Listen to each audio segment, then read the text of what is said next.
I imagine that right now you're feeling a bit like Alice, tumbling down the rabbit hole. Let me tell you why you're here. You're here because you know something. What you know you can't explain, but you feel it. You felt it your entire life. That there's something wrong with the world. You don't know what it is, but it's there, like a splinter in your mind, driving you mad.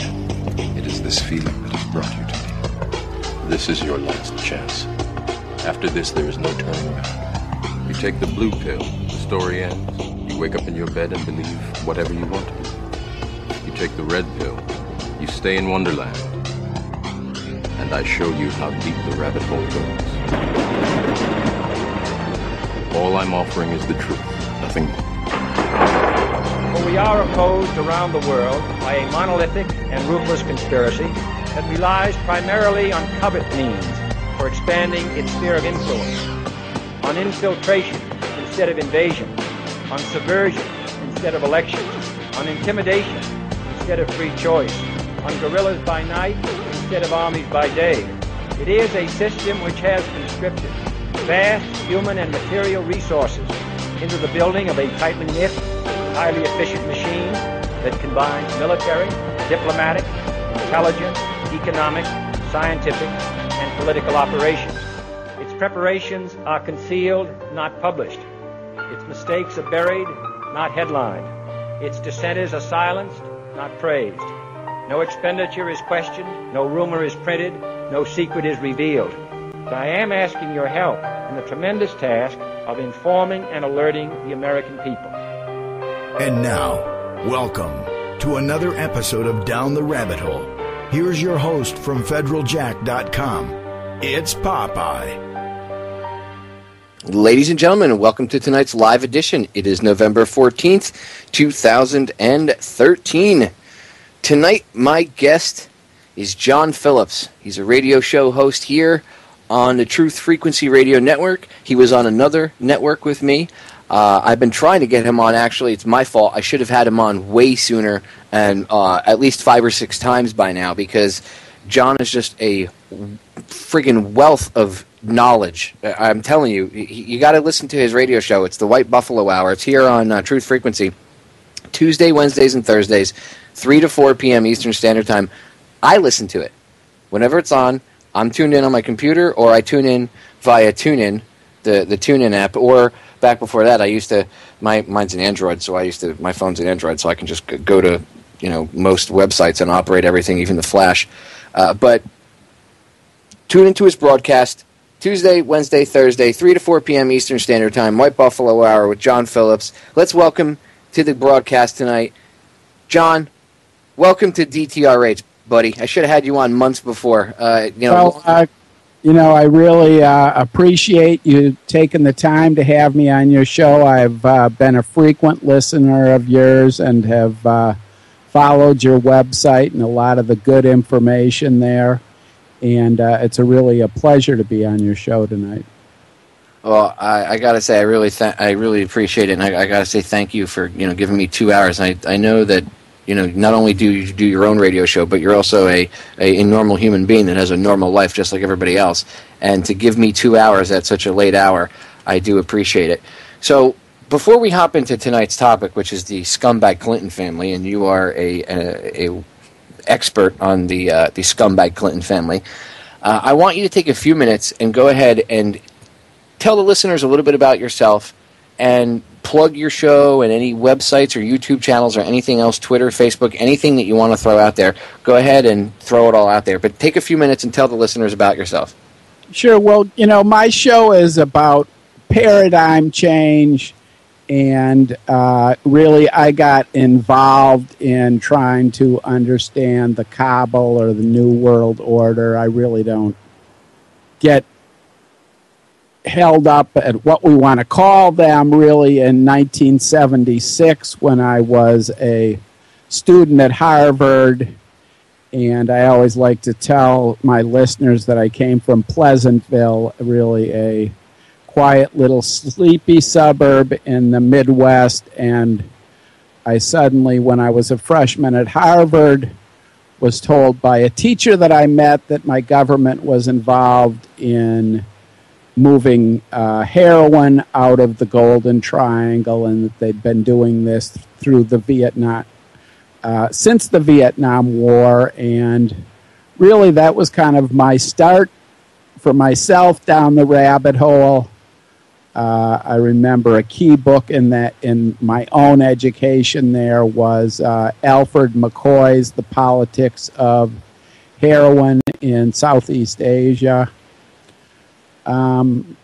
Really critical in my training was a teacher by the name of Harold Doc Humes. I don't know. Have you ever heard of him, Popeye? The last name sounds familiar. Yeah, well, he's got a foundation now by his daughter in New York called the Doc Tank. And he founded the Paris Review with George Plimpton in Paris. And he later I would say by the mid-'60s, he was clearly under attack by the military and the intelligence community. Part of my research still is about why they chose to attack him, and he was a scientist who knew how to write, and he had been a student of Norbert Wiener's at MIT, and one of the first books that he wrote was on the psychology of nuclear warfare, and this was in 1958, and I think that's kind of where his problems began. And my life changed in 1976, and frankly, when I got to Harvard, I was headed to Wall Street, where many of my friends still sit today. And I've spent many years trying to understand the ins and outs of what has ultimately led us into the financial abyss. You mentioned the drugs and the drug smuggling, and the war on drugs itself is really just a big money-making scheme. The war on drugs, right? Yeah, I mean, it's interesting. I did my show today about some of the stuff that was going on in the 1950s. And, it's clear at the end of World War II that the intelligence community and organized crime formed a partnership, and the drug trade was the vehicle, at least as far as I'm concerned, for funding the war against the communists that, as I talked about on my show today, really became a psychopathology even before Kennedy came into office. Even Eisenhower, who had his own spiritual problems while in the Oval Office, I think by the time he got to the end of his term, knew that there was something seriously out of control. Yeah, that's why he gave us that famous warning, right? Yeah, there's no question that he laid a lot of the groundwork for what the American public faced, and what probably ultimately got John Fitzgerald and Robert Kennedy killed. Yeah, I agree. There's a date to this shadow network, and now 50 years later, it's it's just completely out of control.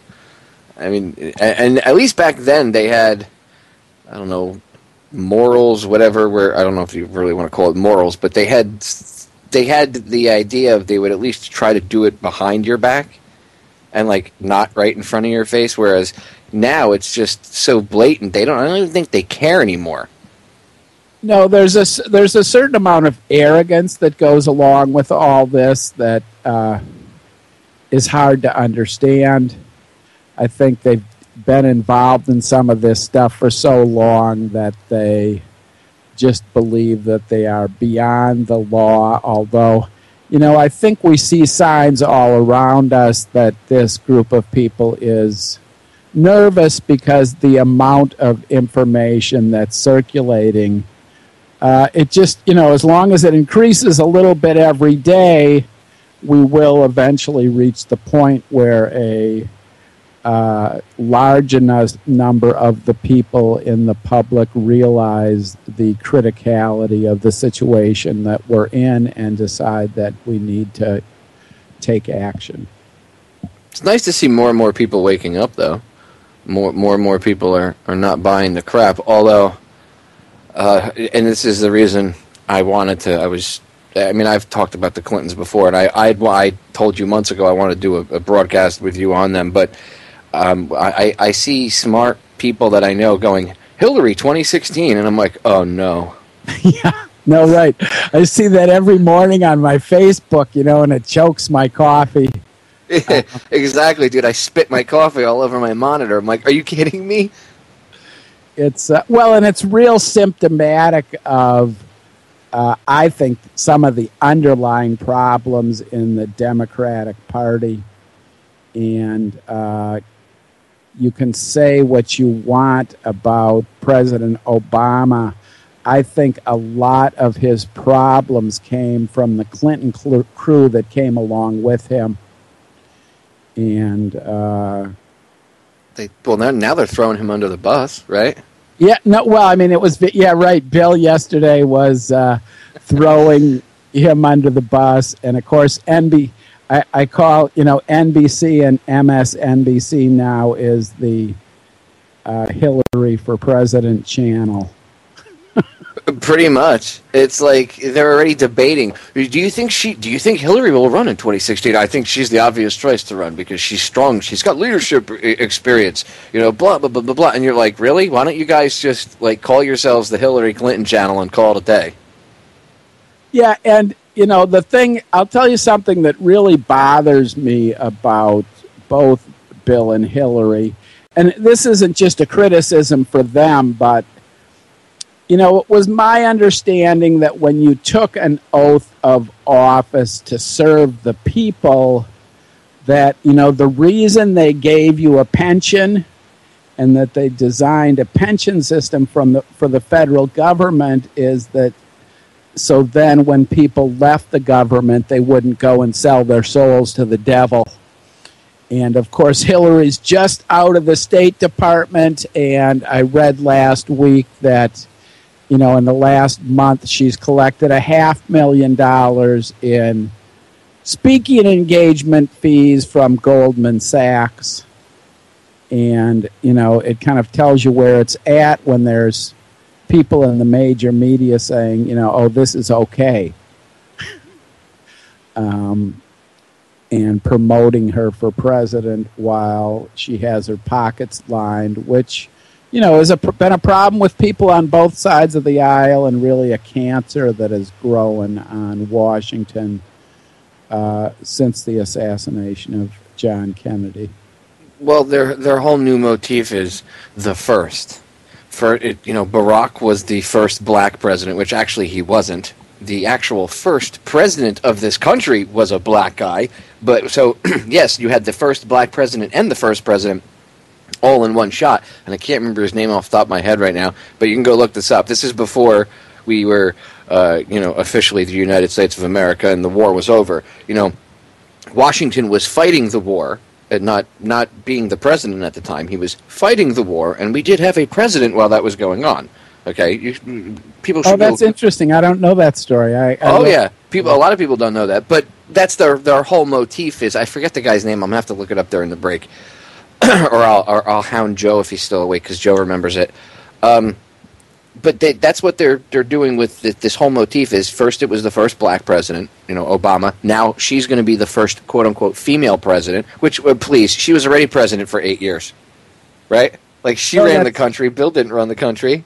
Right, Bill was too busy, Or maybe they just they took different nights on and different nights off. Who was going to be sitting by the red hot phone waiting for the calls? I don't know. What I say is Vince Foster. Who was the first person to break into Vince Foster's office within like an hour of his death? Hillary Clinton. I'm sorry, I had some evil stuck in my throat. Sorry. Yeah, no, there's the Vince Foster story. I wish I know that I had recently seen somebody who worked for the Clintons on a site recent. I saw an interview, I wish I had pulled it up today, who said that he did contract hits for the Clintons. And there's a continuum here. Of course, one of the most interesting questions about Bill Clinton that I've always wondered, I don't know if you've ever seen the things about the fact that his mother was a maid at one of the Rockefeller estates. Have you ever seen any of that? Oh, yes. Yeah, Bill Clinton is a Rockefeller by blood. Yeah, no, I think that, that would make the whole story obviously make a lot more sense. Yeah, like why would they give this guy the positions of power and the opportunities? Why was it granted to him?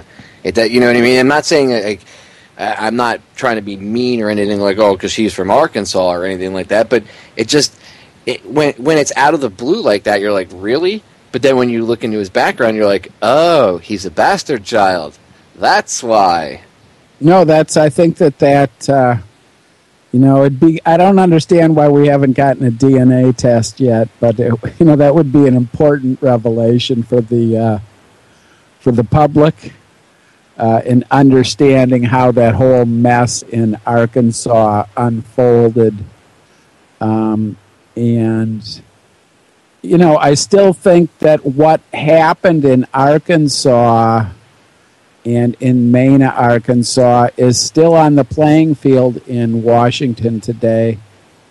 I don't know. Did you see the interview with Robert Plumby on Coast to Coast last week? No.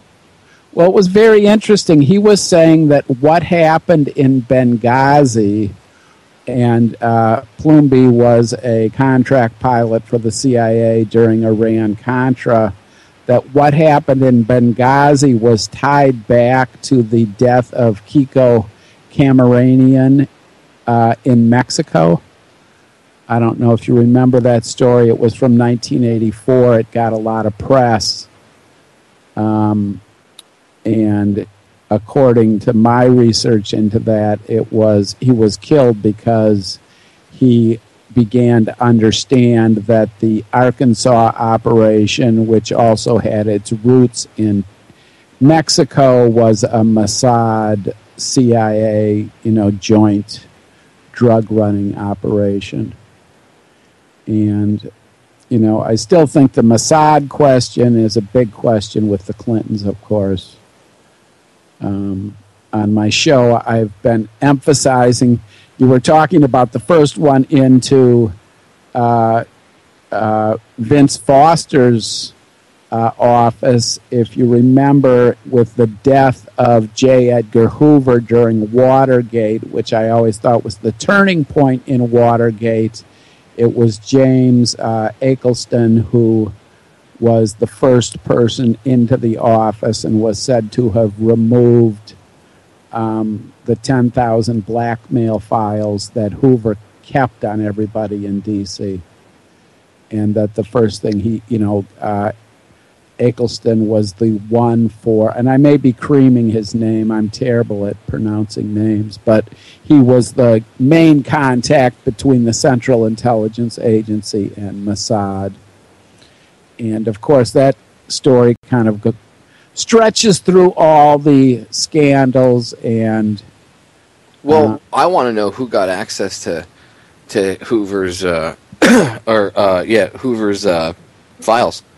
All the blackmail files that he kept on everybody. Who got that? And whoever got that obviously gained power by that, because that's how Hoover controlled a lot of people. You're absolutely right. The Hoover story, of course, is kind of a fascinating story, just because you have a 33-degree Freemason, who's denying the existence of organized crime, and his second in command is his homosexual lover. And this ain't to throw gay people under the bus, either. But of course, back in that day, homosexuality was it was very taboo. It was very taboo. Him and Clyde Tolson. That wouldn't have gone over too well. No, it certainly wouldn't. But at least the information I've read is that those went to the head of counterintelligence at CIA and to Mossad at that time. And I think, if you think about it, Nixon was the last Republican to stand strong on the issue of Israel. And once those blackmail files changed hands, never did a Republican ever stand up for the Palestinian people after that date.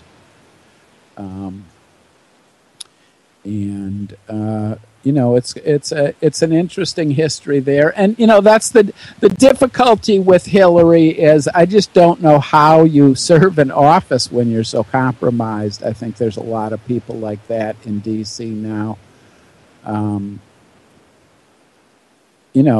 sure you could, they want to do a 4-part miniseries on MSNBC. We could do 4 additional parts just about all the things they don't want to talk about. Yeah, the stuff that they left out. Yeah, everything that has not made its way into the news. 3 words: Rose Law Firm. Yes, right. No, and you know what I mean? Like, anybody that looks into their background, I mean, they have a good PR crew, whoever works for them. Of course, no one ever works for the Clintons for too long a period of time. They usually end up dead in some mysterious way, shape, or form, like shooting themselves in the head twice. No, I mean, there certainly have been many people associated with the Clintons who seem to have met tragic deaths. The situation in the situation that unfolded in Waco, as you will remember, the 3 people who ended up being shot from the helicopter, and I can't remember who actually did the shooting. It was the ATF agents that were shot. The ATF agents, right, and the 3 people who ended up dying all had close connections to Clinton and... I know at least one of them was a former bodyguard. Right, and they obviously knew part of the story, and it wasn't long after that you had Oklahoma, the Oklahoma bombing, and the reports that shortly after the bombs, plural, went off, that there were black military-style vehicles that pulled up to the rear of the building and removed all the files from the Oklahoma FBI office, which was in charge of the investigation at Mena, Arkansas. I have arguments about MENA with people, and that's another reason I wanted to get into the Clintons with you, because, as I said, you're very well versed in all this stuff. Ladies and gentlemen, you have to go listen to his broadcasts. John has done a ton of them on the Clintons, multiple broadcasts, because their scumbaggery runs that deep. And you need to go listen to him, because he gets in super high def detail about the level of things that they've done. And we're going to get into a few of those things tonight, but this family, they're not I don't know how people still think that they're so great. They were able to pull off that PR nightmare that was the Monica Lewinsky thing, and they were able to turn that into she stood by Bill's side. She's got to be the one that comes up with this stuff, because you can see when she's evil. You can see the gears spinning in her head and just the evil flowing. Bill is, from my research, he's the puppet of the two. She's more of his handler. No, I think Bill is somewhat of a puppy dog, and I can remember at the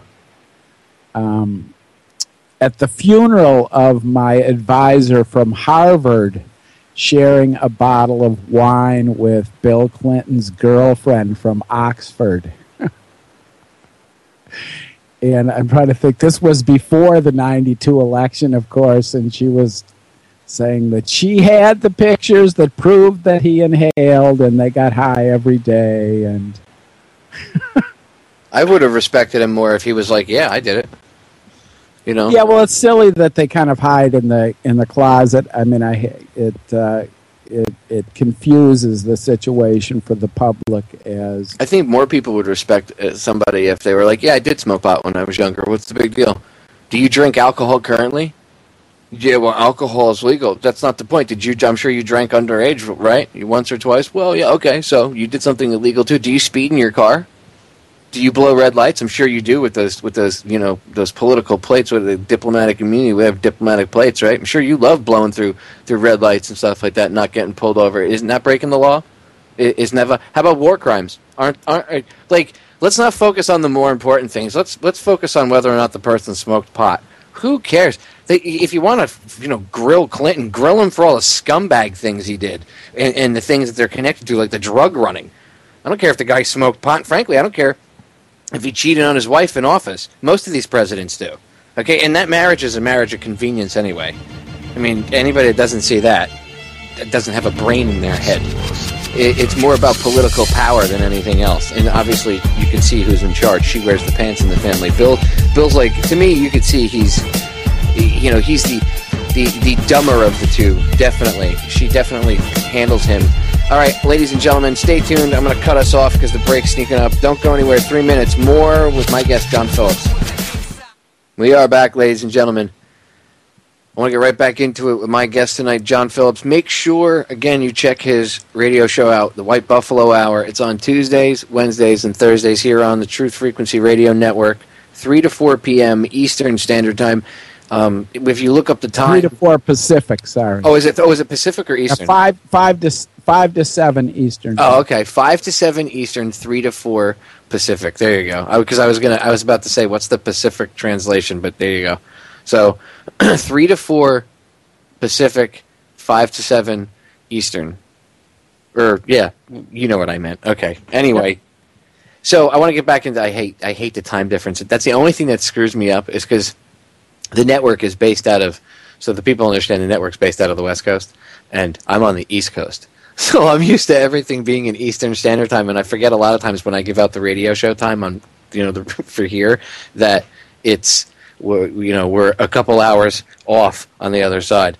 So forgive me when I often say, oh, the radio show's 10 to midnight, and I know people on the West Coast are going, you're not on at 10 at midnight, Popeye. What are you talking about? So if you look on the network, you'll see the times are different than what I say because I go by Eastern time. But just go to truthfrequencyradio.com. It's a great website anyway.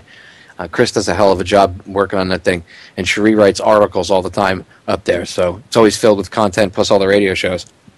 And just go right to the site and do everything you need to do right there because it's easier. Anyway, you can check the whole schedule. You can see when John's on Pacific time, when I'm on, when Joe, everybody else is on, and everybody will be singing Kumbaya. So getting back into the scumbaggery that is the Clinton family, I want to talk a little bit about the drug running because this is something that I've gotten into arguments with people before.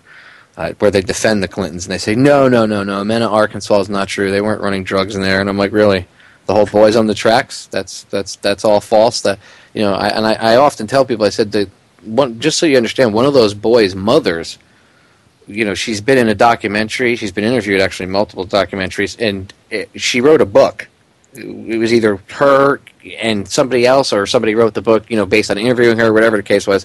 But there's a book called The Boys on the Tracks. I have it. I haven't gotten a chance to actually read it yet. It's sitting in my pile of books that I haven't gotten a chance to read through. I'll have time next month when I'm recuperating because I'm going to be getting something rebuilt. So I'll be taking a little time off, so I'll have some time to read. But anyway, this is a real event. This is something that was going on, and it was an ongoing thing. They were smuggling drugs through Mena, Arkansas. The state police were in cahoots. They were pretty much working at the behest of Bill Clinton, and they were the bodyguards. And they're responsible for at least in my research, the state police are the ones that are responsible for the deaths of those two boys. But anyway, I want to get into the drug running, Mena, Arkansas, and everything. So I'm going to give you the floor and let you pick it up where you think it should be. Where we should start with Mena. Like, what's a good starting point for the listener if they're just looking into this and they say, John, I've heard the Clintons are scumbags, and I've heard Mena, Arkansas come up, but I really don't know where to look. And when I'm challenged on this, I really don't have enough info. How can I? Where can I go to start? What would be a good starting point for them to look at?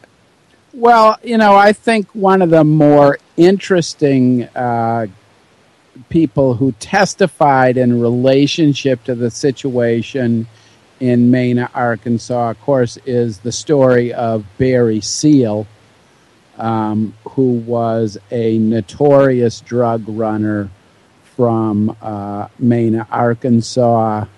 He was talked about in Al Martin's book. Al, I don't know, have you ever read Al Martin's book, The Conspirators, Secrets of an Iran-Contra Insider? No, I admittedly have not, but now I'm going to make sure I get the name of that book again off of you during the break, and I'm going to write down the title. In fact, you know what? Throw it out again right now for the listeners. The name of the book is The Conspirators, Secrets of an Iran-Contra Insider. That was published in 1998. Al Martin was Jeb Bush's assistant during Iran-Contra, and frankly, Martin's not a great writer, but the details of the level of fraud that was taking place, not only in Florida, where he was working, but, there was a continuum, really, between about 5 different major hubs that were being used for moving cocaine into the United States. And I think Mena, because of its remote location and the fact that obviously the politics were carefully controlled in Mena, Arkansas, in Arkansas in general, you had, you were talking earlier about the Rose law firm was handling many of the fraudulent investment vehicles that went along with the drug trade. The thing that was interesting about Martin's book, and I always understood the drug running aspects of this, but Martin laid out very carefully some of the laundering end of the drug trade and how they were using bump and run philosophies with penny stocks and companies that existed only in file drawers. And that is, a good piece of reading for just understanding what Martin likes to call state-sponsored fraud. But the story of Barry Seal is important, I think, because, first of all, he died in a hail of bullets. He had given pretty vivid testimony to a variety of people before he was arrested. I've got a little section here from the book. Did you ever read Compromised Clinton, Bush, and the CIA? Yes. By Terry Reid? Yes, I have the book. Yeah. Well, at the beginning of this book, he says, the public has the right to know about the CIA sponsoring candidates for the U.S. presidency and thereby compromising themselves and their values. We wrote this book because otherwise there would be no assurances that the truth would ever be told. And, in that book, he talks about cocaine being neutralizing powder and the fact that the Republicans needed to compromise Democrats on this particular issue in order to protect themselves, so that, and I think that this has been one of the problems with an investigation into government involvement in the narcotics trade, is that the Bush family was careful to compromise people on both sides of the aisle so that it would be impossible to talk about this in Congress. And I think according to, in 1986, the Louisiana Attorney General wrote a letter to Edwin Meese stating that Barry Seal had transported somewhere between $3 and $5 billion worth of cocaine into the United States. And of course, Mena was one of Barry Seal's main drop locations. And the other part about the Seal story that I think is very important is in Reed's book, he gives a description of a flight that Reed and Seal took together and how Seal's plane had been outfitted in order to be able to avoid detection flying in and out of the United States. And on one such flight, there's a conversation going on between Seal and Reed, and he says, so you've got direct knowledge of Republicans trying to neutralize some Democrats before they can nuke Bush with this? Hell yeah, I've been part of it. Remember in that meeting I told you I had a plan to blow the lid off the whole damn Mena deal and shut it down due to adverse publicity? Well, what I didn't tell you was that the project was already in effect and the Republicans were already trying to neutralize some important people in Arkansas, namely the Clinton family. Let's don't call it cocaine. Let's call it neutralizing powder. At least that's the way the Bush family saw it. This was just one family warring against the other, just like the mob. Well, I think Mike Rupert said it best. You have to look at these people like the Gambinos and the Genoveses. They might kill one another once in a while. They might kill a capo here or there, or, a soldier here or there. But when an outside entity comes in and threatens their overall operation and their money, they close ranks very fast, and they will work together, even if they bump each other off at periods of time. I mean, you still see it to this day. That's why you see them taking shots at each other, and then 6 months down the road, you'll see them publicly being friends. I mean, the Bushes and the Clintons, first of all, people think that there's this thing where the Bushes and the Clintons don't talk to one another.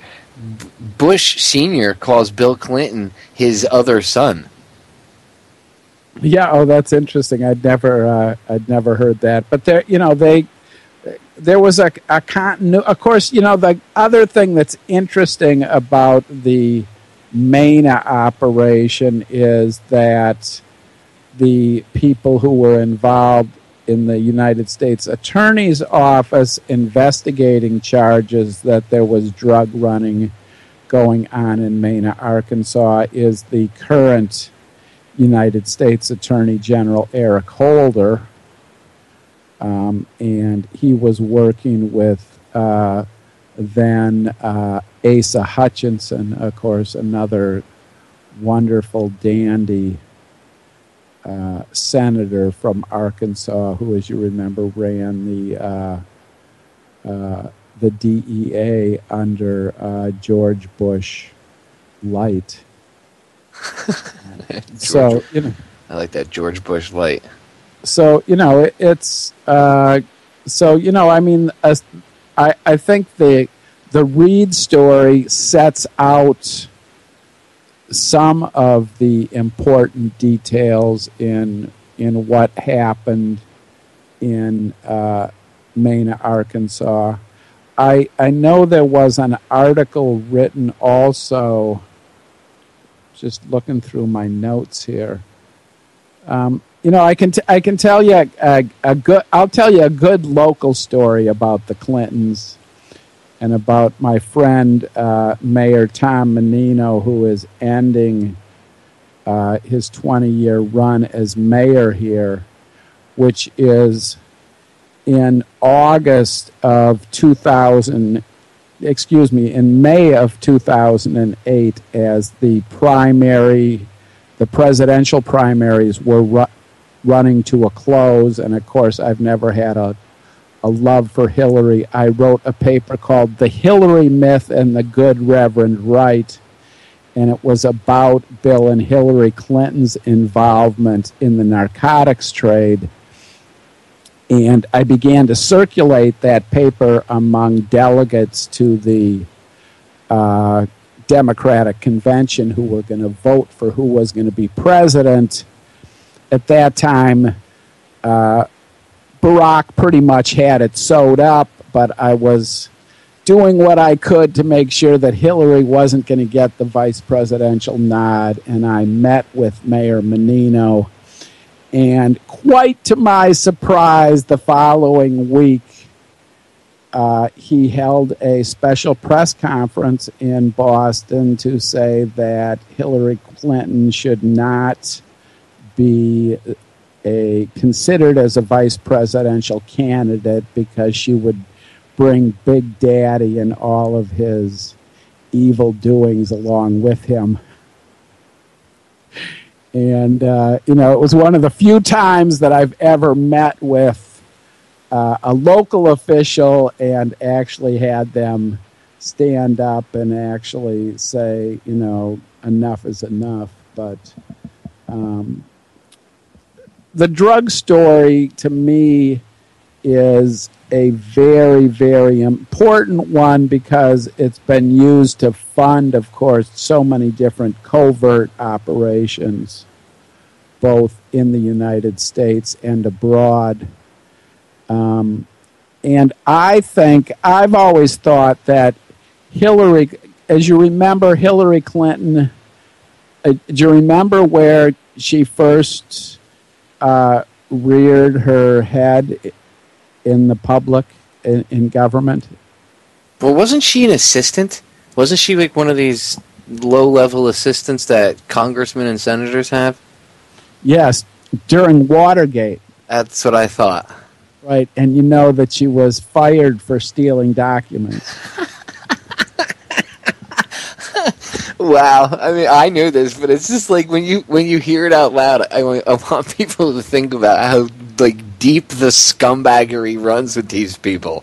Well, and it's interesting, of course, you see, because at the time she came from the Republican side of the aisle, but she was working for, I can't remember what Democratic congressman, but one of them that was on the Watergate committee. And of course, Watergate was at least partially about drug running. I mean, I think it was about a lot of different things, frankly, but the drug running part of it certainly was a big part of Nixon's problems.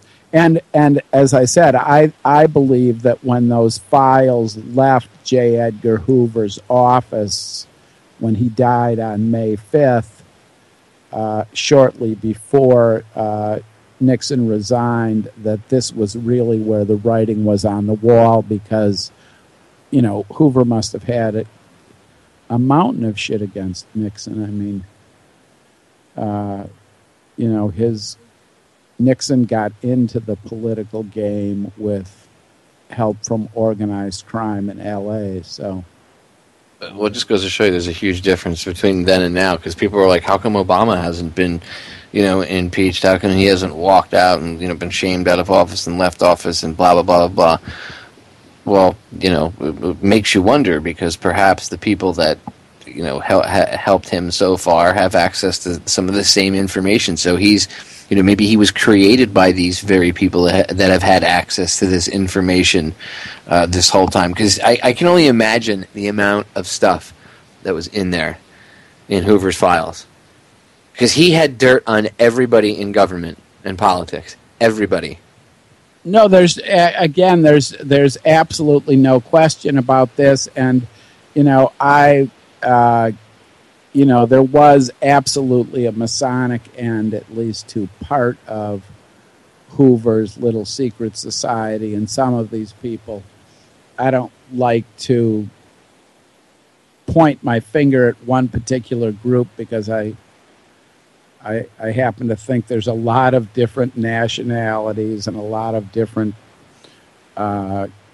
people I think there's a lot of different secret societies, so to speak, with their own.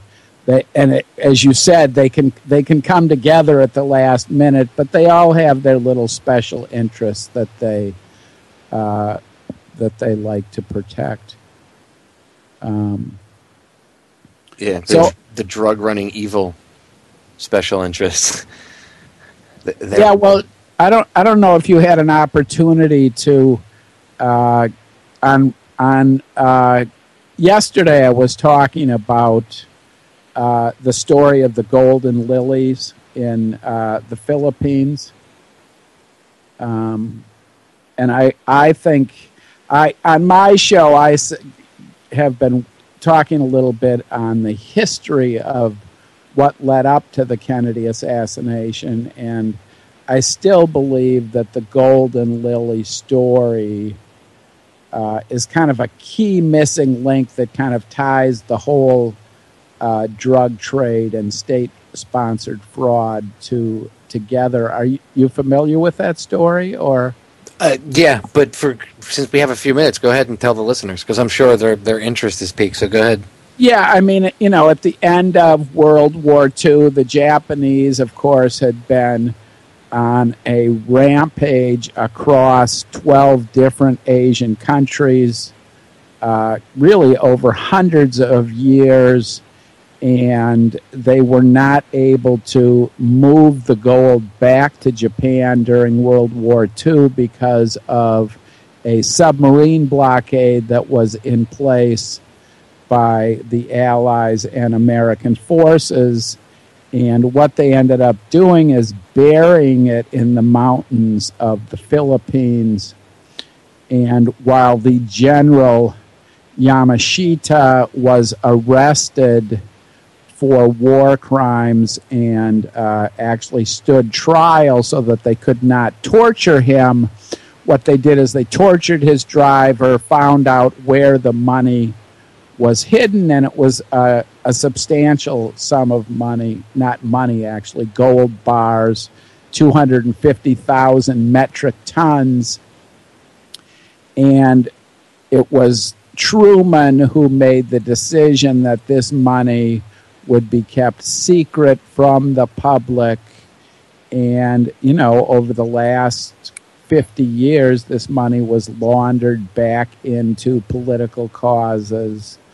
And, according to the authors of the book about the Yamashita gold, that gold bar was moved into 42 different banks around the world. So I've always felt the gold bars were, of course, you couldn't move 250,000 tons of gold right onto the market. You had to bleed it back into the market. And I think because of the fact that narcotics, and particularly opium, gold bars were the standard means of exchange in that trade, and the discovery of the treasure and the entering of the military and the intelligence community into the narcotics trade, began, I believe, with the desire to launder the money from this tremendous treasure that was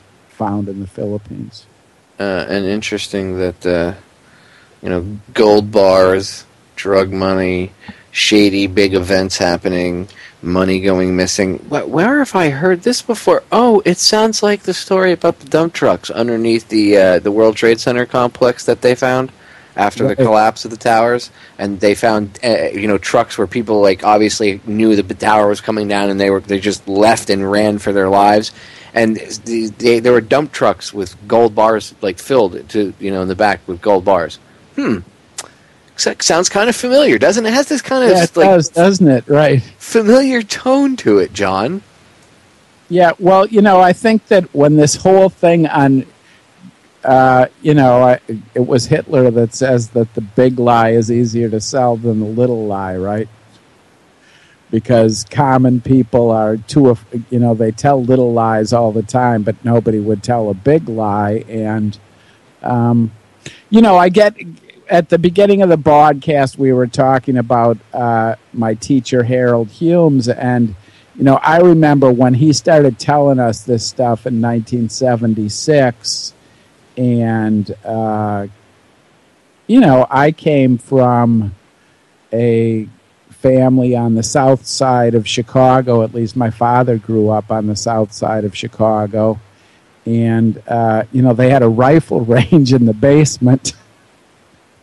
And as children, they had to go downstairs and practice their gun shooting every day. And so, I came from a very conservative family. And, when I heard this information, it shattered my conception of reality. And I guess I've been trying to find a new paradigm of reality ever since, but I still haven't quite gotten there yet. Yeah, I hear that. I mean, this stuff does have a way of really shaking you to your core. I mean, I know people that very smart people, but they're certain that they'll only go to a certain end, and then they don't want to really look into certain things or any of this stuff, for that matter, much deeper, because I think it shakes them up too much. I think this stuff scares too many people. I mean, I've had people literally tell me, John, that the reason they don't want to hear any more, because they'll ask me a question, and I'll get into it with them, and as I'm explaining, in detail or whatnot, they'll ask me more questions, so I have to go further into detail. And, 10, 15 minutes will go by, and I've had people that they want to know more, which is usually the case, but every once in a while you'll get people that'll be like, don't tell me anymore. And I'm like, really? I mean, I literally had somebody tell me one time they don't want to know anymore because it scares them, and they're not going to be able to sleep at night. And I was like, but you kind of already know. And they're like, yeah, but I won't be able to sleep if you tell me anymore. And I was like, really? Like, to me, that just irritates me. But, I understand. There is, I went through it myself, except when I wasn't afraid of the information. I gobbled it up, and then I had a rather different experience. But anyway, I'm going to cut us off because the break is sneaking up. Ladies and gentlemen, don't go anywhere. John and I will be right back. Stay tuned. Ladies and gentlemen, we are back with hour number 2 here on tonight's live edition of Down the Rabbit Hole. I am your host, Popeye from FederalJack.com. It is November 14th, 2013. Tonight I'm hanging out with John Phillips. Make sure you check his radio broadcast out here on Truth Frequency Radio, truthfrequencyradio.com. Go check out the show schedule section, and it'll tell you when he's on, but I'll give you the times right now. It is the White Buffalo Hour, Tuesday through Thursday. That's Tuesday, Wednesday, and Thursday, 3 to 4 p.m. Pacific time. Pacific, 3 to 4 Pacific. It's important. Remember, everything runs off the West Coast here at Truth Frequency, except when as I explained in hour number 1, when I give out my times for my radio show, I always give it out Eastern time. So, just in case anybody ever gets confused why my time's a little bit off from the West Coast time over there. Anyway, I don't want to digress too much. So, John, the scandals never stop with these people. I mean, the evil that went on at Waco, Vince Foster, the Mena, Arkansas drug smuggling. You brought something up first hour I want to get back into. Benghazi. What do you know? Because I know a little bit, but I know that you know a lot more than I do. What do you know that, like, do you have the smoking gun evidence, or do you have at least good evidence that that points that they knew what was going on, or there's a level of scumbaggery going on there? Because I think it was to cover up the fact that they were running guns to the already. They were doing it on the down low and hush hush, and they were running guns through Libya to the Syrian rebels. And I do air quotes when I say that. Al Qaeda, and I think that's why that whole thing went down. But I could be wrong. So, what's your take on Benghazi?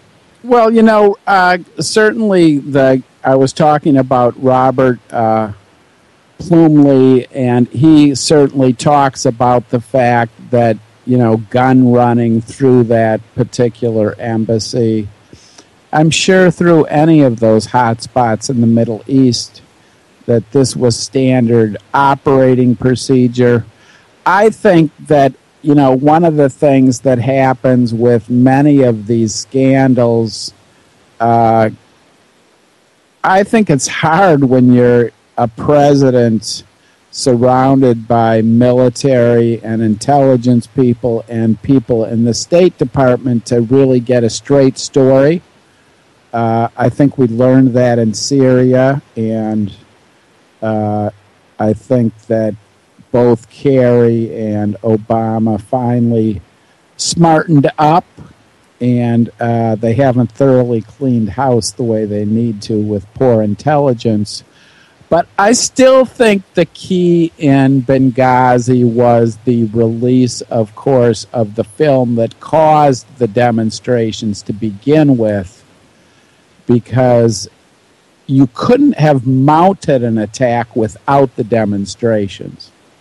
In other words, anybody who's seen, and I like to call this a false flag attack, anybody who's seen these kinds of staged events in the past knows that it's a lot easier to strike if you've got a crowd of people around than it is if you try to go in just as a military or an Al-Qaeda type group in order to be able to strike. And I think another part of the story that people on the right and the left have both forgotten about is that the Benghazi story started shortly after Sheldon Adelson was, in Israel, saying that the way to deal with the situation in Iran was to drop a bomb in the desert and then tell the Iranians that the next one was going to be on Tehran. And, of course, simultaneous with that, Mitt Romney was in Israel, raising money and supporting basically the campaign that was started by McCain 4 years earlier, bomb Iran. And my personal feeling is that Benghazi was to be Obama's Iranian hostage crisis. That's how I see it. And I know I'm in the minority here. You're not the only person that's had that kind of thing. I interviewed John Hankey last year, right around the election time. He's the guy that made JFK 2, The Bush Connection, and there's another movie about the assassination of John F. Kennedy Jr. he made, and then most recently he did Romney Exposed. And he knew Obama wasn't the greatest guy either, but his focus was on proving that Romney wasn't a saint either. And there was connections that he had shown with Romney to Benghazi at the time, but it was kind of the same thing that there was that same idea that it was going to be set up like that, the whole Iran hostage crisis thing, and then who was going to come in and save the day. And it could have been in that case, if I remember correctly. I think I remember him saying it was Romney was supposed to be the one that would come in and save the day. But it was something to that effect that of the same ilk. Personally, I could be wrong. I think that it had something to do with the running of the weapons, and the reason I say that is within the first few days of Benghazi happening. I was, I go through. I don't like to jump on things and be like, oh my god, And it could have been a false flag. Don't get me wrong, but I think one of the things that they were trying to cover up was the gun running. And the reason I say that is because it was like the second or third day, I found an article and it said one of the SEALs that was there, they would think it was referencing one of the SEALs, and they said that they weren't there to begin with. They weren't there as like his guards. They were there tracking weapons, and it was mentioned briefly in the article. And we all know now that they had come to his aid, and that they weren't there as his bodyguards, and that those guys had come to his aid, and there had been a stand down and all that.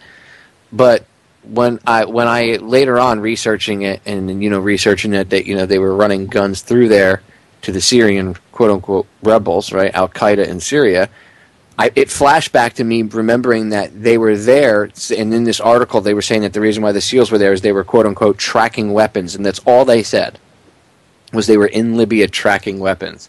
So, I mean, I'm not saying that the SEALs were knowingly smuggling anything. I mean, they've been duped into, hey, guard this supply of whatever, and you don't even know what the hell's in it. I mean, that happens all the time. There's vets that were killed in Iraq for guarding literally empty trucks. The trucks would, because the company wanted to be able to bill for the use of the truck, they sent the truck out, and it had to go out, with a guard, to protect the whole convoy. And then the convoy would get hit by an IED, and they'd lose soldiers, and people would die, and for what? For nothing. So, I mean, that kind of stuff does happen. But I think that they were smuggling weapons through Benghazi. Well, I think that both things could be true, though. Well, they never do things for one purpose anyway, right? They always benefit on a multi-level, so. But, the other part about this is that my feeling is that the State Department was being run in some ways independently of the executive branch. And, I think a lot of Clinton's people, a lot of Hillary's people, I think that Hillary would have benefited from Romney winning the last election. Really? Well, I just think that that could have potentially benefited her. And certainly remember that, the Romney contacts with Israel go way back. Well, yeah, him and Bibi Netanyahu. That's one of the things that John Hankey talks about in Romney Exposed. You can see it on YouTube. Anybody wants to go watch it, but that's one of the things he talks about in there is that he's buddy with Bibi Netanyahu. Well, not only Bibi Netanyahu, but remember the founder of Bain Capital that worked with Romney was Israeli military. But that's a coincidence, John. Yeah, just a coincidence. And, to be honest with you, I don't know how to put this. I did some work for Romney while he was governor of Massachusetts. He approached me, and I spent, almost 14 months behind the scenes advising him of what I thought the groundwork was in Washington. You can imagine those were some interesting conversations. I would imagine. And my last conversation with, it was a Romney aide, actually. I'm in the kitchen business, and they approached me and bought a kitchen from me, and we spent really the next 14, 15 months together.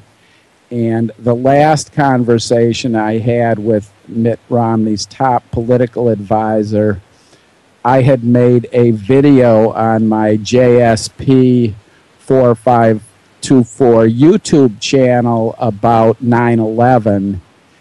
And long story short, I spent 22 days in solitary confinement in a major psychiatric hospital in Massachusetts.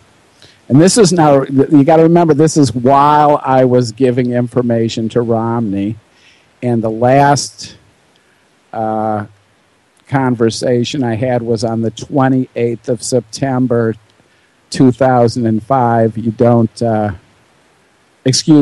2005, yeah. And he said to me that the people he had taken on as national security advisors were telling him I was a terrorist, and that Dick Cheney thought that I was trying to get him killed. Wow. That's a true story. Wow.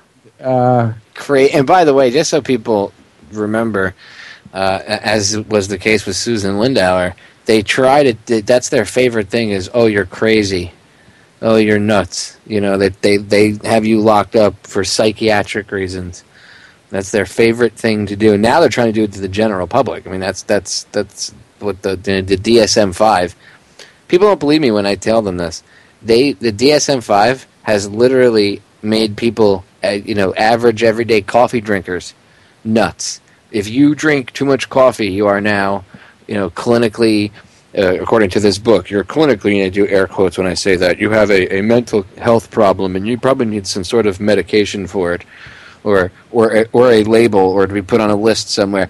It's just it's gone from like this compartmentalized mind control, mind F to I know it's been going on a big level for a long time, but it just seems to be ramped up. It seems like it's kicking high gear. You know what I mean? Yes, well, you're absolutely right about that, and it was really during the Vietnam War when, they wrote a whole lot of descriptions into bipolar illness related to thinking that one had strong political beliefs, really, of any kind. And when I was hospitalized, I even met several other students who literally had been yanked off their college campuses because they were involved in one organizing thing or another, and somebody in the administration had said they were crazy. In my own, just a little bit, just to give you a couple details about this that were, rather crazy. The psychiatrist who introduced me was Pakistani, and of course my video was about Pakistani intelligence. My psychiatrist, the first words out of her mouth that was assigned to me were that she was trained at the naval base in Charleston, South Carolina. So, it's pretty frightening to step out of a psychiatric office and get tackled by 4 security guards and put in 4-point restraints and, shot full of psychiatric drugs in order to get you to sign a voluntary commitment. Yeah, I like how they use the word voluntary. When you're getting tackled and tased and the crap kicked out of you and handcuffed. Yeah, that's really voluntary. Last time I checked, that wasn't voluntary at all. And again, this is par for the course. Soviet Russia did this. Stalin used to have anybody that he thought was, dishonest either killed or thrown into a mental institution. Usually the first. No, well, you're absolutely right. And, of course, there's a whole nother story that I've covered at some length on my show, which relates back to my teacher, Harold Humes, was the first person who I ever heard speak about microwave weaponry being used against him. And, of course, there's no better way to make a whole group of people paranoid. And remember, this is, we're talking 1977, so we're talking a long period of time ago. And if you've seen the excellent videos by Barry Trower, who's the retired naval researcher from the Royal Navy in London, he talks about the fact that this weaponry went operational in 1958 or 1959. And, of course, Doc's story was that he was hospitalized at a military hospital in Britain shortly after he'd been given a large dose of LSD by Timothy Leary. And that really was the start of his problems. A lot of people don't really know. One of the things that people forget about the whole Timothy Leary story, and I think he finally got his act a little bit better together, but, Leary was a high-ranking naval officer as well. And in the psychology department at Harvard, where a tremendous amount of mischief went on starting in the 1950s. But while you're on the gun running issue, we were talking about the fact that Robert Plumby was talking about the fact that this story in Benghazi related back to the Mexican story in 1984 and the death of Kiko Camarena. What I think is interesting about that is that Clinton is tied to both those stories and not Obama. In Terry Reid's book, he lays out very carefully the fact that when it was understood that the local authorities knew what was going on in Mena, Arkansas, that operation was moved to Mexico. And if you remember also, there were 2 Arkansas companies that were also building weapons, small arms, that eventually ended up in the hands of the Contras, but those 2 gun manufacturing operations also moved into Mexico. And as I said before, the information I have is that Kiko Camarena died because he began to understand that this was a CIA Mossad operation, and I think that is part of the drug running story that's not talked about enough. The banking end of this and the fact that, from the start, Meyer Lansky was the conduit into the banking community and into organized crime. And it's interesting to me because, of course, with the Fast and Furious story, of course, you have the issue of gun running again and into that same Mexican area where both the Central Intelligence Agency and Mossad have, worked for a very long period of time. That's how they fund their projects. No, you're absolutely right. And while I want to throw something else out here. Not that I want to get off the subject, but it's interesting that the Boston Marathon bombings lead back to Mexico too. And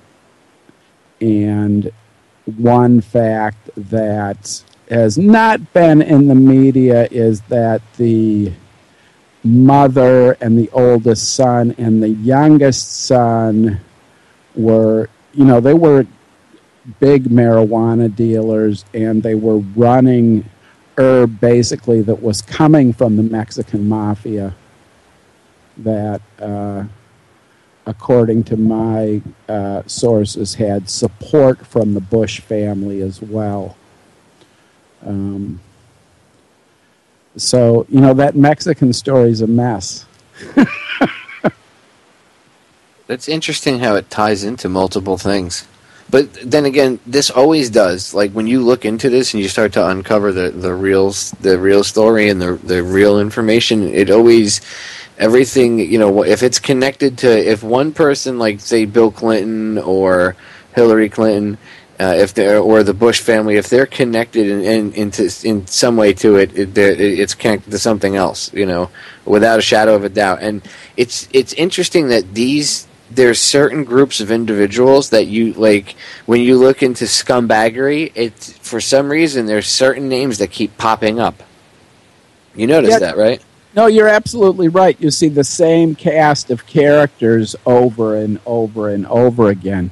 I know on my Facebook page, after my show about the Kennedy assassination this last week, somebody commented, why are you wasting your time on this? We have bigger issues. But to me, it's the same group of people over and over again. They changed the game slightly. The game, moves from Mena, Arkansas to Mexico and, to Afghanistan. But it's basically the same game. And JFK is important, dude. I get the same question. Why do you talk about JFK so much, Popeye?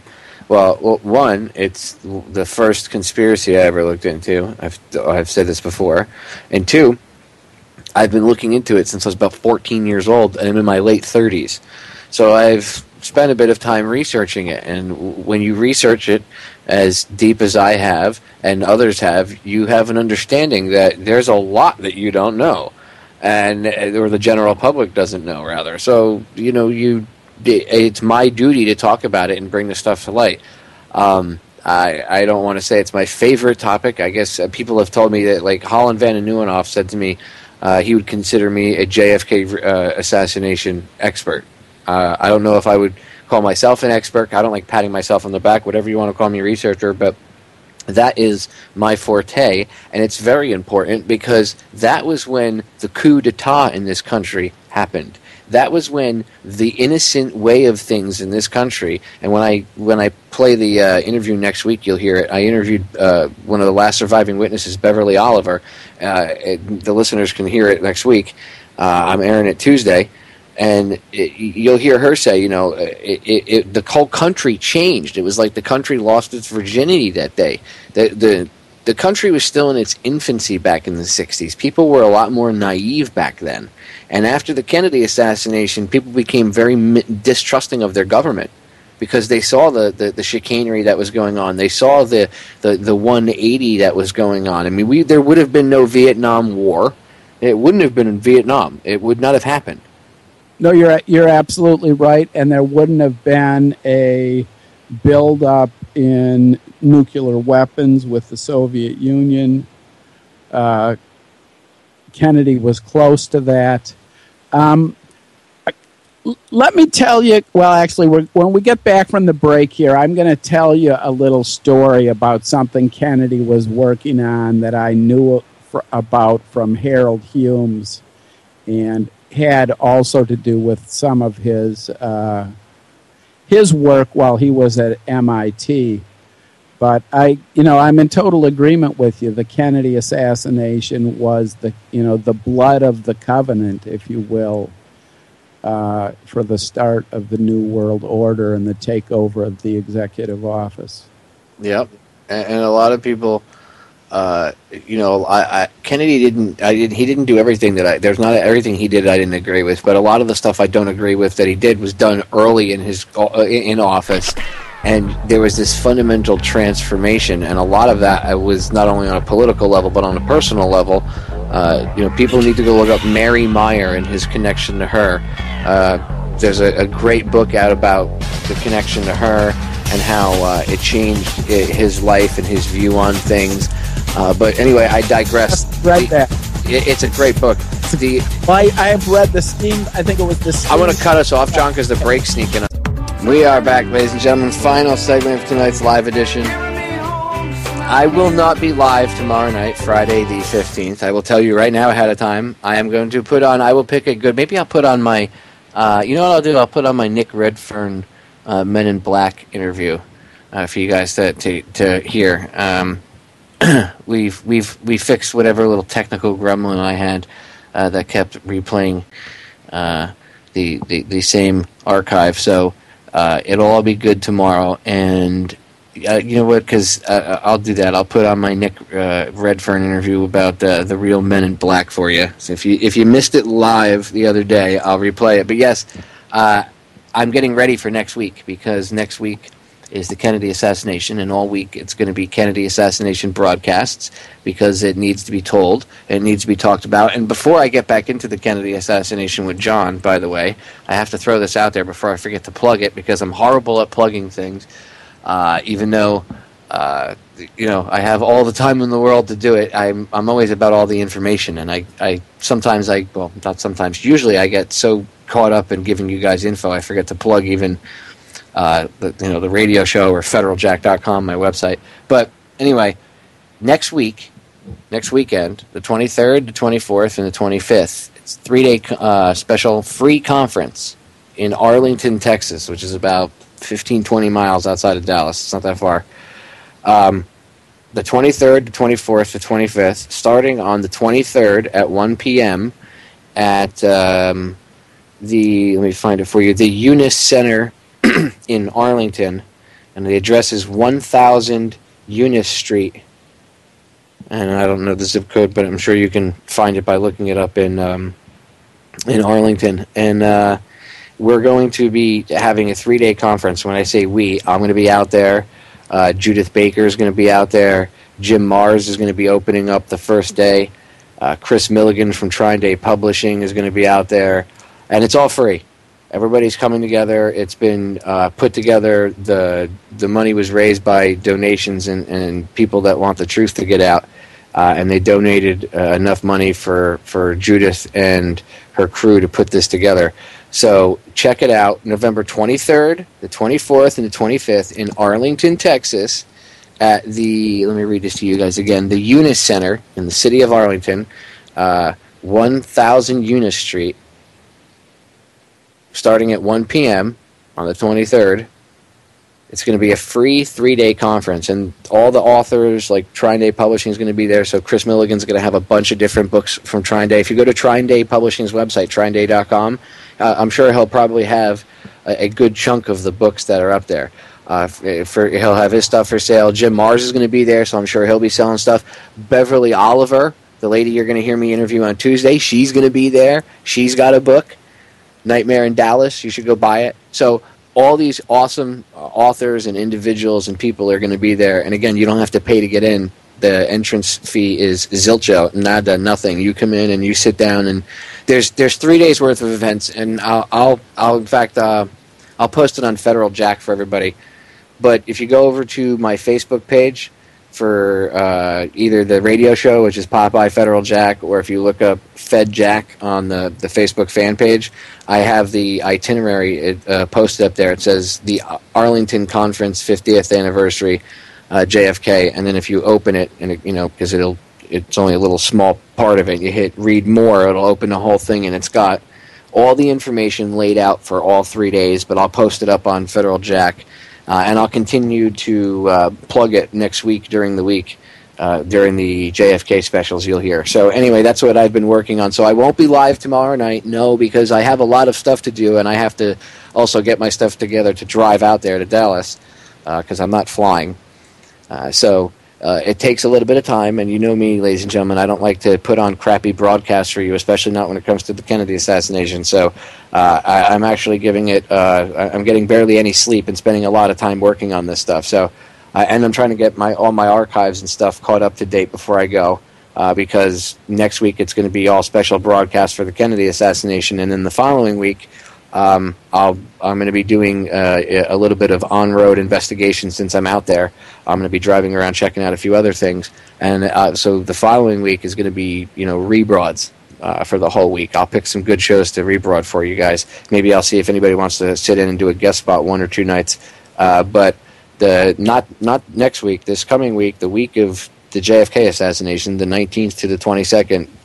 I'll be every night special new broadcast for the Kennedy assassination. But the following week, I will not be here because I will still be on the road coming back. So this is my last live broadcast for this week. I will not be live tomorrow night because I need to take the night off to get stuff finished. So I wanted to just take a few minutes and go over that because it's important. That way, some people want to keep everybody up to date as to why I've taken a couple. I know it's odd for me to take days off here and there. I usually don't do that. So I wanted to make sure everybody understood as to why I was doing that, because there's a ton of work to be done. So, and I want to make sure I get quality video, and I have to speak at the conference a little bit, so I have to think about what I'm going to talk about and everything else. So it takes some time. Anyway, that's what's up. Go to the conference, the 23rd, the 24th, the 25th. If you are in Texas, or if you are anywhere near Arlington within like 5 or 6 hours, come down for the weekend, whatever. If you can afford to fly over there from wherever, then fly. Come out. The conference is free, so just stay at a hotel. There's a lot of hotels in the area that are cheap, and you can come meet, like I said, Beverly Oliver and a ton of other people, Jim Mars, Judith Baker, and more. So even myself will be out there. So you'll get to, if you're out there, you'll get to meet the ever-elusive, won't-do-video Popeye. So, John, getting back into it, now that I've taken enough time to throw the plugs out there that I constantly forget, let's get back into the Kennedy assassination. Where we left off, I was talking about Mary Meyer and John's use or possible use of psychedelics like LSD to broaden his horizons, and perhaps he got a new take on things. And the book I was talking about is called Mary's Mosaic by Peter Janey. And if you go, there's actually he's done a couple like lectures about the book. You can see him on YouTube, but get the book. And you'll realize that Cord Meyer was one of the individuals, Mary Meyer's husband, was one of the individuals named by E. Howard Hunt in his deathbed confession as being part of the quote-unquote big event. So, certain things pop out at you when you understand little pieces of minutia here and there. So, John, first, what's your take on that? And then I know you had an interesting story about what Kennedy was working on. You had some interesting information. Yeah. Well, I think that the story about John Fitzgerald Kennedy being transformed by the use of psychedelic drugs makes a lot of sense to me. Of course, we know that, he wasn't drug naive because he had to take drugs for his Addison's disease. As somebody who was a student at Harvard, Harvard has always had a rich drug culture, its whole history. In 1904, the club with the most members at Harvard was the Opium Pipe Club, before opium was made illegal. So, that story makes a lot of sense to me. I've only read an abridged version of it in the Steamboat Press many years ago. The story I wanted to tell today about Kennedy, and this was a story that came to me from Harold Humes when I was a student of his, and Doc had been a student of Norbert Wiener, who was a famous scientist from MIT who originally wrote the book Cybernetics that set the theoretical foundation for the information age, and later wrote a book called The Human Use of Human Beings. That was in 1951. If you haven't read that book, you have to read that book. In that book in 1951, Wiener lays out all of the difficult questions that would need to be answered in the computer age, and it's interesting. But the story that Doc tells about Wiener is about Norbert Wiener handing him his last book shortly after the assassination of John Fitzgerald Kennedy, and the name of that book was God and Golem Incorporated. And apparently John Fitzgerald Kennedy, of course, knew that the military was out of control. As we remember, he rejected Operations Northwoods. There was the disaster in the Bay of Pigs, and apparently the Kennedy administration had sought Wiener's assistance in designing a computer system that would not allow the U.S. military to use nuclear weapons without there being safeguards built into the computer system.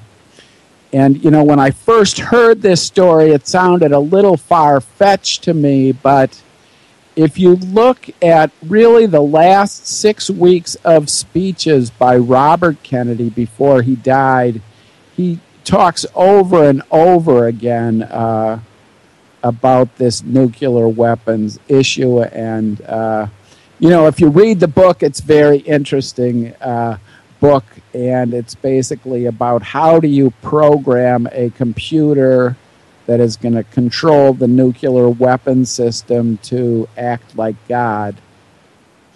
So, another little bit of information about some of the things that Kennedy was up against, when he lost his life. And for people to say, the dumbest argument I've had with people like that, I mean, just dumbest is when they say to me, well, I don't think Kennedy was going to do any of this stuff. I mean, I think it was only one or the other. It couldn't have been one or the other. That's being narrow-minded. He was doing a lot of things. He pissed off a lot of people, and just like 9/11, this wasn't one group. It wasn't the mafia. It wasn't, the government or the CIA. It was elements of the CIA, perhaps most of it at the time. Elements of, the military, the Joint Chiefs of Staff. You have the mafia helping out. All of these people had to work together. And again, he was pissing off multiple people, so multiple people came together to take him down. It's the only way you can take a president down and get away with it and not get caught, is to have an eclectic group of individuals like that together pulling the crime off, and B, you can't get away with it unless the head of the FBI and the vice president is in on it. No, that's, you're absolutely right about that. And you don't do something like this without a lot of people in high places, knowing ahead of time. And, of course, the cover-up was 100 times worse than maybe the act itself, because at this point the cover-up, involves hundreds of people, I think. And how many people did they kill? I mean, the list of the missing witnesses or strange deaths surrounding the Kennedy assassination is about as long as the death list surrounding the Clinton family. No, you're absolutely right about that. In fact, I don't know whose list is longer. Yeah, well, that I don't. The problem is neither list is finished. Very true. And by the way, I know I have law enforcement officers that listen. If you guys ever get an offer, hey, we have special duty, you know what special duty or special detail is, right? If they ever say to you, we got special detail and it pays good, you want it? Like $300 for the day. Sure, what is it? You got to be a bodyguard for the Clintons. Deny it. It's not worth the $300, trust me. No, that's, you're absolutely right about that for sure. You will witness something you shouldn't have, and that'll be it.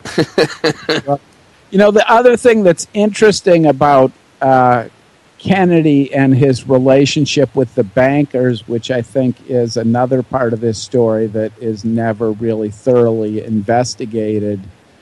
And his father, Joseph Kennedy, was known for his support of Germany during the war, and even JFK himself didn't want to get involved in the war, and you hear a lot of bad things about the father, but one of the key things that Joseph Kennedy did, he was the person who was brought in by Roosevelt to institute banking and stock market reforms.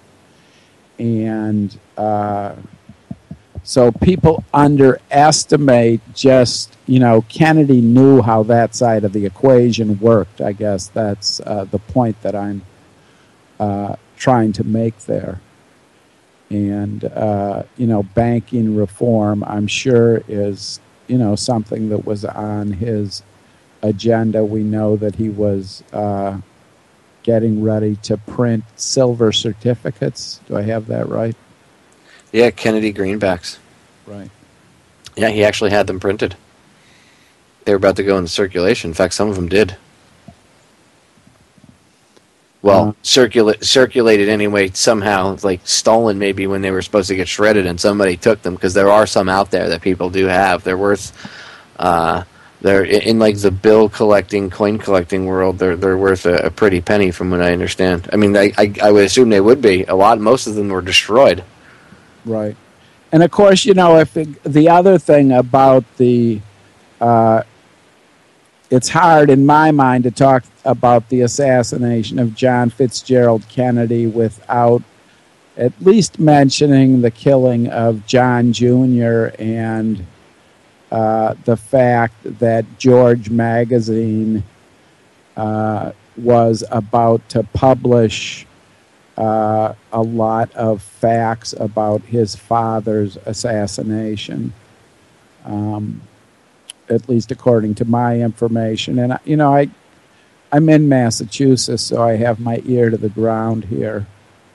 I believe that the information that had gone to John Jr. was the information that a video came out shortly afterwards by Chauncey Holt. Have you seen that video? Yes. Yes. And I know what you're talking about George Magazine. He look what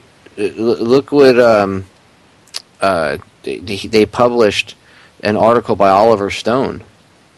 Pretty much saying the government had killed John Jr.'s father, and I think in there he even mentioned Bobby Kennedy. And you can't do that, you know what I mean? And John Jr., there's a good movie about there's only one out there that I know of, about a documentary about his death, in a conspiratorial view anyway, and that's by John Hankey. Just go on, for the listeners, go on YouTube and look up The Assassination of JFK Jr. And, that is an excellent, I think that is the video that I've seen. Is that the one that has the former Navy member on the coast saying that he saw the plane blow up? Yep. As I remember correctly, and that obviously was a real tragedy. There are those that believe that John Jr. also lost his life because he was going to seek the Senate seat that Hillary Clinton was after. And of course, there are a lot of people who wanted to knock John Jr.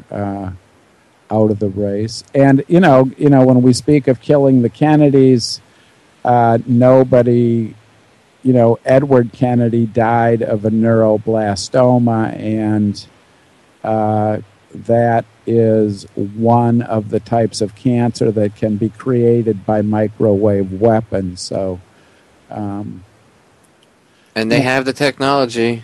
And by the way, what did what's his name, the Navy Yard shooter, scrawl into the side of his shotgun? My ELF weapon. Interesting. But no, that stuff doesn't exist. That's all kooky conspiracy theories, right? Your cell phone was a kooky conspiracy theory 14 years ago. Just think about that. No, that's right. No, I'd love to come on your show sometime and do a whole. I did a whole entire week on the, using microwaves as weaponry. Yeah, you can come on. First of all, you're welcome back anytime, John. And second of all, you can come on. Definitely, we could do a show about microwave weaponry, because that's something that not many people know about. No, that's right. Well, I'm trained as a neurobiologist. I was on the record at Harvard in 1977 that this weaponry was being used against me. I had confirmation in 1978 from a high-ranking Pentagon official that the weaponry was operational. So it's it's one of my favorite subjects, and one of these days I'll tell my whole story.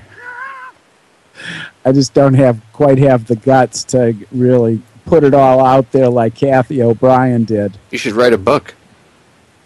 Yeah, well, some of my shows really have been kind of leading up to some of this stuff. I've been looking further into the Harold Hume's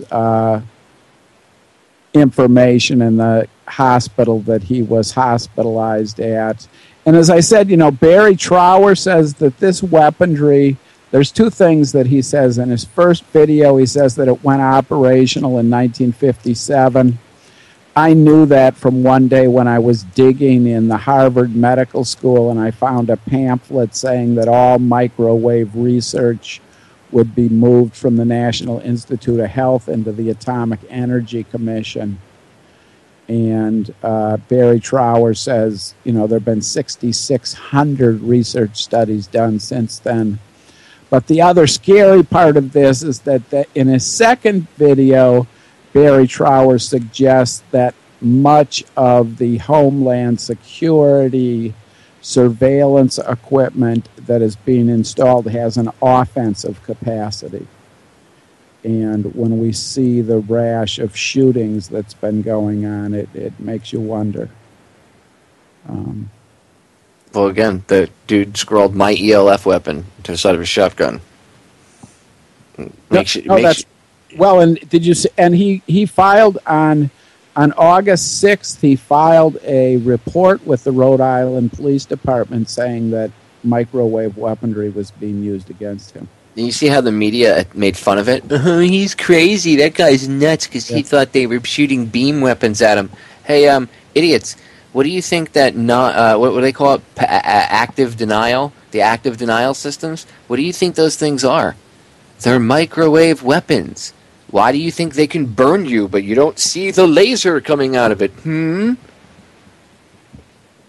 But they believe that if it's on the battlefield. But then if they turn around and believe that if there's the same people are told the government's doing it to an individual, no, you're crazy. Well, something to think about here. And I haven't done the photo comparisons, but I'd like to. If you look at the pictures of the first bomber who died in the Boston Marathon bombing, those pictures are similar to the pictures we have of Palestinians who say they'd been hit by experimental Israeli beam weapons. We used them in Iraq. Well, I just wonder, and another thing with that good old Boston Marathon bombing that everybody forgets is that, 2 weeks before the Boston Marathon bombing, the Boston Police Department was training in Israel. So, that's something that, of course, raises all kinds of red flags. Well, the Mossad is often connected to a lot of this chicanery. And people go, oh, what are you, anti-Semitic? No, it's got nothing to do with that. It's got nothing to do with religion and everything to do with the government and the sneaky bastards that have their fingers into the intel community over there, just like our sneaky bastards. And guess what? It's run by the same dirtbags. I mean, they have a street called Rothschild Boulevard in Israel. Need I say any more as to who runs their government? Oh, gee, big surprise, who runs our government? No, you're absolutely right. And it's I like to talk about this instead of because I get the anti-Semitic rag all the time as well, and I like the quote from Revelations. They call themselves Jews and they are rich, but they are from the synagogue of Satan. And it's the truth. Look, these people that pretend to be Jews or Christians or even Muslims, they're not the people that are in high seats of power that are part of this darkness. They don't even worship the deity that they pretend to worship, whatever religion they pretend to be part of. They all actually do take part in satanic rituals and ceremonies. So whether it's Satan himself or the darker and the deeper I've looked into it, like I've played the audio before. I got to do that for you guys. Christopher Everard came on like 2 years ago and played the audio of them trying to invoke Set, and they were praying to Enki, which is one of the Anunnaki. So whether it's Satan or the Anunnaki or whatever, they believe something that you don't, and they pretend to be just like you. Whether you're Jewish, Muslim, Christian, Buddhist, whatever, these people pretend to be like you and me, but they're not. They're not. No, they're psychopaths. Right. They're evil bastards, and they don't care about any of us. John, I got to cut us off. Yes, thank you so much for having me aboard tonight, Popeye. I'd love to come on again. Your show, love your show.